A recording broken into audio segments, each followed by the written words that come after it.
ఫలానా వ్యక్తి భార్యను చంపాడు అనేటువంటి విషయాన్ని మనం వింటూ ఉండేవాడు. ఫలానా వ్యక్తి భార్యను చంపాడు అని వింటాం.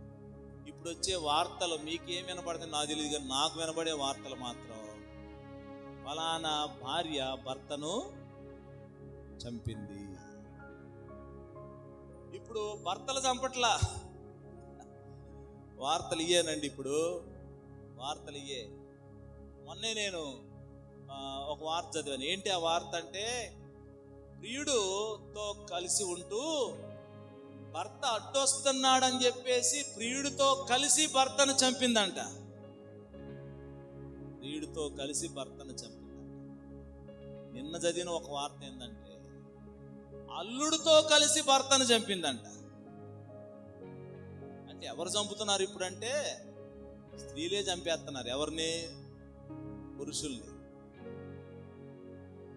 ఎంత భయంకరమైనటువంటి లోకంలో మనం ఉన్నాం. ఒక అపనమ్మకస్తురాలైనటువంటి భార్య ఎలా దీవెన పొందుతుంది?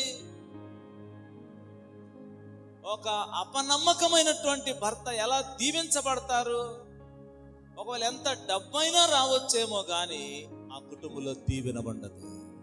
ఆ కుటుంబాల్లో దీవెన ఉండదు. డబ్బుతో రాదండి దీవెన, డబ్బుతో రాదండి. నమ్మకత్వం ద్వారా దీవెన వస్తుంది.